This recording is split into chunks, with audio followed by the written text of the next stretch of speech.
ಒಂದು ಇನೋವಾ ಕಾರಲ್ಲಿ ಸುಹಾಸ್ ಶೆಟ್ಟಿ ತಮ್ಮ ಸ್ನೇಹಿತರ ಜೊತೆಗೆ ಆ ಕಾರಲ್ಲಿ ಪ್ರಯಾಣ ಮಾಡ್ತಾ ಇದ್ರು. ವಿಡಿಯೋಗಳದ್ದು ನಾವು ಫೊರೆನ್ಸಿಕ್ ಅನಾಲಿಸಿಸ್ ಮಾಡಿ ಅದರಲ್ಲಿ ಯಾರ್ಯಾರು ವಿಸಿಬಲ್ ಇದ್ರು ಅವ್ರದ್ದು ಹೆಸರುಗಳು ಐಡೆಂಟಿಫೈ ಮಾಡಿದ್ವಿ. ಅವ್ರಿಗೆ ಫಿನಿಶ್ ಮಾಡಲಿಕ್ಕೆ ಒಂದು ಸ್ಕೆಚ್ ಹಾಕ್ತಾರೆ. ಒಟ್ಟಾರೆ ಒಂದು 5 ಲಕ್ಷದ ಮಾತುಗಳು ಆಗ್ತದೆ.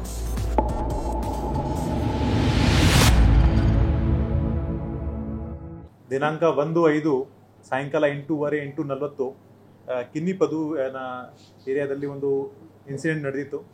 ತಮ್ಮೆಲ್ಲರಿಗೂ ಗೊತ್ತಿರೋ ಹಾಗೆ ಆ ಸಮಯದಲ್ಲಿ ಒಂದು ಇನೋವಾ ಕಾರಲ್ಲಿ ಬಜ್ಪೆ ಒಬ್ಬ ರೌಡಿ ಶೀಟರ್ ಸುಹಾಸ್ ಶೆಟ್ಟಿ ತಮ್ಮ ಸ್ನೇಹಿತರ ಜೊತೆಗೆ ಆ ಕಾರಲ್ಲಿ ಪ್ರಯಾಣ ಮಾಡ್ತಾಯಿದ್ರು. ಒಟ್ಟಾರೆ ಆ ಕಾರಲ್ಲಿ 6 ಜನ ಇದ್ದರು.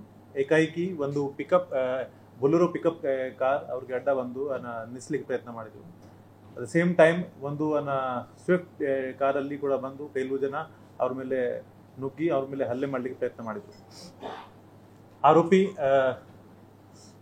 ಆರೋಪಿಗಳು ಆ ವಿಕ್ಟಿಮ್ ಸುಹಾಸ್ ಶೆಟ್ಟಿ ಮೇಲೆ ಮಣ್ಣಂತಿಗೆ ಹಲ್ಲೆ ಮಾಡಿದ್ದಾರೆ. ಆ ಸಂದರ್ಭದಲ್ಲಿ ಸುಮಾರು 6 ಜನ ಸೇರಿ ಅವ್ರ ಮೇಲೆ ಹಲ್ಲೆ ಮಾಡಿದರು. ಅವ್ರ ಮೇಲೆ ಮಚ್ಚುವಿಂದ, ತಲವಾರಿಂದ, ಬೇರೆ ಬೇರೆ ಅಸ್ತ್ರಗಳಿಂದ ಹಲ್ಲೆ ಮಾಡಿದ್ದಾರೆ. ಆ ಸಮಯದಲ್ಲಿ ಸುಹಾಸ್ ಶೆಟ್ಟಿಗೆ ತುಂಬ ತೀವ್ರ ಗಾಯದು ಪೆಟ್ಟು ಬಿತ್ತು. ಆಮೇಲೆ ಅಸೋಸಿಯೇಟ್ ಮೇಲೆ ಕೂಡ ಇಂಜರೀಸ್ ಆಯಿತು. ಇಮಿಡಿಯೇಟ್ಲಿ ಅವರು ಅಲ್ಲಿಂದ AG ಹಾಸ್ಪಿಟಲ್ಗೆ ಶಿಫ್ಟ್ ಆಗಿದ್ದು. ಸ್ಥಳೀಯ ಪೊಲೀಸ್ಗೆ ಇದು ಮಾಹಿತಿ ಸಿಕ್ಕಿದ ನಂತರ ಇಮಿಡಿಯೇಟ್ಲಿ ನಾವು ಸ್ಥಳಕ್ಕೆ ಭೇಟಿ ಕೊಟ್ಟು ಪರಿಶೀಲನೆ ಮಾಡಿದ್ದೀವಿ. ಇಮಿಡಿಯೇಟ್ಲಿ AG ಹಾಸ್ಪಿಟಲ್ಗೆ ನಮ್ಮ ಟೀಮ್ ಅವರು ಅಲ್ಲಿ ವಿಸಿಟ್ ಮಾಡಿದ್ದಾರೆ. AG ಹಾಸ್ಪಿಟಲಲ್ಲಿ ಸುಹಾಸ್ ಶೆಟ್ಟಿಗೆ ಬಚಾವ್ ಮಾಡಲಿಕ್ಕೆ ಪ್ರಯತ್ನ ಮಾಡಿದ್ದಾರೆ. ಆದರೆ ಸುಮಾರು 15-20 ನಿಮಿಷ ನಂತರ ಹಿ ವಾಸ್ ಡಿಕ್ಲೇರ್ಡ್ ಡೆಡ್. ನಂತರ ಈ ಕೇಸ್ದು ನಾವು ಬಜ್ಪೆ ಪೊಲೀಸ್ ಸ್ಟೇಷನ್ನಲ್ಲಿ ಕೇಸ್ ರಿಜಿಸ್ಟರ್ ಮಾಡಿಕೊಂಡು ಆ ಕೇಸ್ದು ಮುಂದಿನ ತನಿಖೆ ಪ್ರಾರಂಭ ಮಾಡಿದ್ದೀವಿ. ಆವಾಗಲೇ ತಮ್ಮೆಲ್ಲರಿಗೆ ಗೊತ್ತಿರೋ ಹಾಗೆ 1-2 ವಿಡಿಯೋಗಳು ವೈರಲ್ ಆಗಿತ್ತು. ಅದರಲ್ಲಿ ಆರೋಪಿಗಳು ಸುಹಾಸ್ ಶೆಟ್ಟಿ ಮೇಲೆ ಮರಣಾಂತಿಕ ಹಲ್ಲೆ ಮಾಡ್ತಾಯಿದ್ರು. ಸೊ ಆ ವಿಡಿಯೋಗಳದ್ದು ನಾವು ಫೊರೆನ್ಸಿಕ್ ಅನಾಲಿಸಿಸ್ ಮಾಡಿ ಅದರಲ್ಲಿ ಯಾರ್ಯಾರು ವಿಸಿಬಲ್ ಇದ್ರು ಅವ್ರದ್ದು ಹೆಸರುಗಳು ಐಡೆಂಟಿಫೈ ಮಾಡಿದ್ವಿ. ನಂತರ ನಮ್ಮ ತಂಡಗಳು ಅವರೆಲ್ಲರದ್ದು ಐಡೆಂಟಿಫಿಕೇಶನ್ ಮಾಡಿ ಅವರಿಗೆ ಹಿಡಿಗೆ ಪ್ರಯತ್ನ ಮಾಡಿದ್ದಾರೆ. ನಿನ್ನೆ ರಾತ್ರಿ ನಾವು ಈ ಕೇಸ್ ಸಂಬಂಧಪಟ್ಟ 8 ಜನಕ್ಕೆ ದಸ್ತಗಿರಿ ಮಾಡಿದ್ದೀವಿ. ಈ ಕೇಸಲ್ಲಿ ಮೊದಲೇ ಆರೋಪಿ ಅಬ್ದುಲ್ ಸಫ್ವಾನ್, ಇವರು ಮುಖ್ಯವಾಗಿ ಶಾಂತಿಗುಡ್ಡೆ ವಿಲೇಜಿಂದ.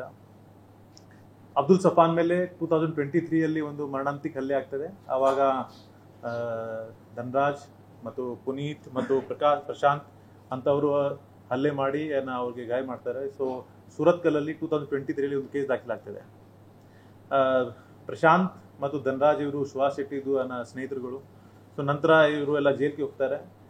ಆದ ನಂತರ ಕೆಲವು ಕಾರಣದಿಂದ ಸಫ್ವಾನ್ ಅನ್ಕೊಂಡಿದ್ದು ದಟ್ ಸುಹಾಸ್ ಶೆಟ್ಟಿ ಒಂದು ದಿವಸ ಅವರಿಗೆ ಕೊಲೆ ಮಾಡ್ತಾನೆ ಅಂತ.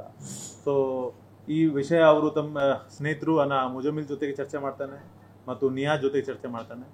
ಈ ಮುಜಾಮಿಲ್ ಮತ್ತು ನಿಯಾಜ್ ಕೂಡ ಸ್ಥಳೀಯ ನಿವಾಸಿಗಳು. ಸೊ ಇವರು ಚರ್ಚೆ ಮಾಡುವಾಗ ಒಬ್ಬ ಅವರು ನೋನ್ ಮಂದಿ ಮುಖಾಂತರ ಒಬ್ಬ ಆದಿಲ್ ಮೆಹರೂಫ್ಗೆ ಭೇಟಿ ಮಾಡ್ತಾರೆ. Adil Mehroof is younger brother of Fazil. ಅವ್ರದ್ದು 2022 ಅಲ್ಲಿ ಕೊಲೆ ಆಗಿತ್ತು. ಸೊ ಕೊಲೆ ಮುಖ್ಯ ಆರೋಪಿ ಸುಹಾಸ್ ಶೆಟ್ಟಿ ಆ ಪ್ರಕರಣದಲ್ಲಿ 1 ವರ್ಷ ಜೈಲಲ್ಲಿದ್ದರು. ನಂತರ ಕಳೆದ ವರ್ಷ ಜೈಲಿಂದ ಆಚೆ ಬಂದಿದ್ರು. ಸೊ ಆದಿಲ್ ಜೊತೆ ಮಾತಾಡಿಕೊಂಡು ಅವರು ಅವ್ರಿಗೆ ಫಿನಿಶ್ ಮಾಡಲಿಕ್ಕೆ ಒಂದು ಸ್ಕೆಚ್ ಹಾಕ್ತಾರೆ. ಆ ಸಮಯದಲ್ಲಿ ಒಟ್ಟಾರೆ ಒಂದು 5 ಲಕ್ಷದ ಮಾತುಗಳು ಆಗ್ತದೆ. 3 ಲಕ್ಷ ಆದಿಲ್ ಇವ್ರಿಗೆ ಅಡ್ವಾನ್ಸ್ ಕೊಡ್ತಾರೆ. ನಂತರ ಇವರು ತಮ್ಮ ಟೀಮ್ ಫಾರ್ಮೇಷನ್ ಸ್ಟಾರ್ಟ್ ಮಾಡ್ತಾರೆ. ಅದರಲ್ಲಿ ಮುಖ್ಯವಾಗಿ ಅಬ್ದುಲ್ ಸಫ್ವಾನ್, ಮೊಹಮ್ಮದ್ ನಿಯಾಜ್, ಮೊಹಮ್ಮದ್ ಮುಜಾಮಿಲ್ ಮತ್ತು ಕಲಂದರ್ ಶಫಿ ಮತ್ತು ನಿಯಾಜ್ದು ಇಬ್ಬರು ಸ್ನೇಹಿತರುಗಳು ಕಲಸ ಚಿಕ್ಕಮಗಳೂರಲ್ಲಿ ವಾಸ ಮಾಡ್ತಾಯಿದ್ರು. ರಂಜಿತ್ ಮತ್ತು ನಾಗರಾಜ್ ಅವರಿಗೆ ಕೂಡ ಅವರು ಕರೀತಾರೆ. 15 ದಿವಸ ಹಿಂದೆ ನಾಗರಾಜ್ ಮತ್ತು ರಂಜಿತ್ ಕೂಡ ಬಂದು ಸಫಾನ್ ಮನೆಯಲ್ಲಿ ವಾಸ ಮಾಡಿದ್ದಾರೆ. ನಂತರ ಇವರು ಸ್ವಲ್ಪ ಇವರಿಗೆ ಫಾಲೋಅಪ್ ಮಾಡಿದ್ದಾರೆ. ಈ ಕೃತ್ಯದಲ್ಲಿ ಅವರಿಗೆ ಮತ್ತೊಮ್ಮೆ ಸರಿ ರಿಜ್ವಾನಿಂದ ಕೂಡ ಸಹಯೋಗ ಸಿಕ್ಕಿದೆ ಮತ್ತು ಕೆಲವರು ಅವ್ರಿಗೆ ಇನ್ಫಾರ್ಮೇಷನ್ ಕೊಟ್ಟಿದ್ದಾರೆ ಅವ್ರದ್ದು ಮೂಮೆಂಟ್ ಬಗ್ಗೆ. ಸೊ ಇದಕ್ಕಿಂತ 2 ಟೈಮ್ ಮುಂಚೆ ಕೂಡ ಅವ್ರ ಮೇಲೆ ಅಟೆಂಪ್ಟ್ ಮಾಡಲಿಕ್ಕೆ ಪ್ರಯತ್ನ ಮಾಡ್ತಾರೆ. ಆದರೆ ಅದು ಸಕ್ಸಸ್ಫುಲ್ ಆಗಲಿಲ್ಲ. ಮೊನ್ನೆ ಅವ್ರದ್ದು ಎಕ್ಸಾಕ್ಟ್ ಮೂಮೆಂಟ್ ಸಫಾನ್ ತಂಡಕ್ಕೆ ಗೊತ್ತಾಗುತ್ತೆ. ಆವಾಗ ಇಮಿಡಿಯೇಟ್ಲಿ ಅವರು 2 ವೆಹಿಕಲಲ್ಲಿ ಈ ಕೃತ್ಯಕ್ಕೋಸ್ಕರ ಅವರು ಆ್ಯಕ್ಚುಲಿ 2 ವೆಹಿಕಲ್ಸ್ ಹೈರ್ ಮಾಡಿದ್ರು. ಒಂದು ಬೊಲೆರೋ ಪಿಕಪ್ ವೆಹಿಕಲ್, ಒಂದು ಸ್ವಿಫ್ಟ್. ಸೊ 2 ವೆಹಿಕಲಲ್ಲಿ ಎತ್ತುಕೊಂಡು 7 ಜನ ಅವ್ರಿಗೆ ಚೇಸ್ ಮಾಡ್ತಾರೆ. ಮತ್ತು ಒಂದು ರೈಟ್ ಲೊಕೇಶನಲ್ಲಿ ಮೊದಲೇ ಬೊಲೆರೋ ಪಿಕಪ್ಪಿಂದ ಅಡ್ಡ ಹಾಕಿ ಆಮೇಲೆ ಸ್ವಿಫ್ಟಿಂದ ಹಲ್ಲೆ ಮಾಡಿ ಆ ಸ್ಥಳದಲ್ಲಿ ಅವ್ರಿಗೆ ಒಂದು ಸಾಯಿಸಲಿಕ್ಕೆ ಪ್ರಯತ್ನ ಮಾಡಿದ್ದಾರೆ. ಸೊ ಅದಕ್ಕಾಗಿ 8 ಜನಕ್ಕೆ ನಾವೀಗ ಅರೆಸ್ಟ್ ಮಾಡಿದ್ದೀವಿ. ಇನ್ನೂ ಇಬ್ಬರು ಮೇಲೆ ಇಬ್ಬರು ಆರೋಪಿಗಳು ಈಗ ದಸ್ತಗಿರಿ ಆಗೋದು ಬಾಕಿ ಇದೆ.